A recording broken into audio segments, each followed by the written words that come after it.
Hey guys, let's take a minute and talk about garage conversions, because a lot of times houses that we investors buy are in neighborhoods that have a lot of existing garage conversions, or it might be something you are considering doing, and you've got to know how to figure that into your equation.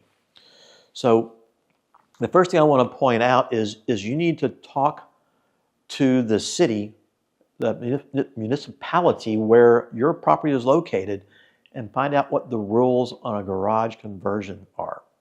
Because typically you have to have if you have a one-car garage, you have to have at least a one-car parking space behind the property line. If you convert the garage, you have to add another one behind the property line. And sometimes I've even seen them do it behind the building line, which now means it has to either be on the side of the garage if there's enough room for that, or you've got to put it maybe back with an alley entrance at the rear of the property. And all these things can become very problematic all of a sudden. The next thing is if you're buying a home that has an existing garage conversion, know how to do your homework through all your online sources.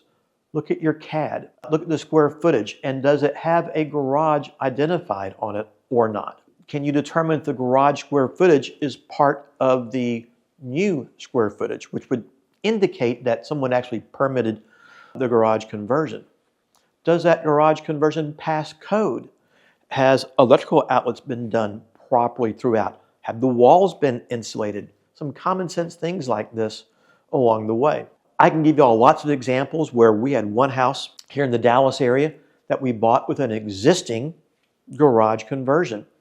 In fact, the house had been owned by the mayor of this small city where we bought it in, and it looked like it had been converted as per the city of Dallas 10 or 12 years ago. But when we went to the city where the little house was located, they couldn't find any records. And because of that, we had to build not just a parking pad, but a whole garage behind the property. That was an added expense we were not anticipating. So you want to learn to take time, ask the questions, and know what you're getting into before you either convert a garage or you're buying a house with a garage conversion. Another example is a property here in the Carrollton area of DFW. And we bought a home, and the garage door is still in the front, and the garage had been converted for 20 years to a large living space. It was done fairly nicely. So we took the garage door off and put our windows across the front and made it look very nice. And when they came to turn the power on, boom, we got shut down. And we would have to either build a two-car garage to replace the two-car garage as per the rules for this city behind the building line. So back in the alley, I went, great, we're going to build a two-car garage. It just adds value to this property. The problem is there was an alley behind the property, but the city had converted the alley to a pedestrian way. They had taken off the aprons on both sides of the alley that ran behind the houses. They had put metal posts up so cars could not traverse it. It was now a walkway. So we were stuck reconverting the garage back to a two-car garage. And when you run across those kind of things and you get hit with those issues, it kind of hits home. And so every time we're buying a property, if we're going to convert the garage, we're being proactive, asking questions. If it has an existing garage, we're double, triple checking before we actually take that deal down to make certain it's compliant with the city code. Now, lastly is you've got to make sure and check things out. And how do you run comps on a garage conversion? Now, the old rule of thumb used to be you would give, if you're comparing a house with a garage versus a house that has a garage conversion, so we're having apples to apples square footage out there, you give the main house the average square footage for your area, and you would give the garage conversion square footage 25%.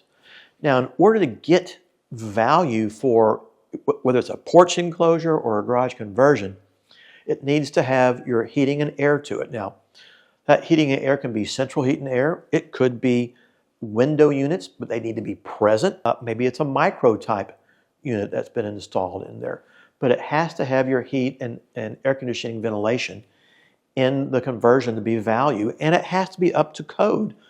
Electrical outlets, insulation, things of that nature along the way. So be smart, know what you need to get it to value. Now, can you increase that value, that conversion from 25% to 30, maybe a little bit higher? I think based on your neighborhood, based on the overall feel of the area, what's going on, looking at other comps and sales in the area, you might be able to push that number a little bit. But too many investors give 100% value to that garage conversion.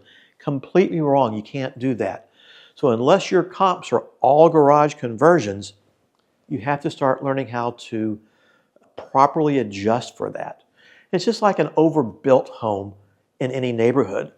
We had a house once in the Pleasant Grove part of Dallas. And this house was 1,000 square feet overbuilt for every other house in the area. This entire area, the homes were small 3-bedroom, 1-bath homes, 1-car garages. They were about 1,000, 1,100 square feet on average. And this house had this 1,000 square foot addition built on. And people are trying to give the entire square footage full value. Absolutely not. In fact, this is where I learned what that was, because I went to my appraiser and I said, tell me how appraisers adjust and look at houses that are overbuilt and conversions. And that's where that 25% rule initially came from. But as I said, you can adjust a little bit based on various factors, the house, the area, the marketplace, on those final decisions. But take the time, guys, learn to investigate your property and understand how to handle overbuilt houses and garage conversions.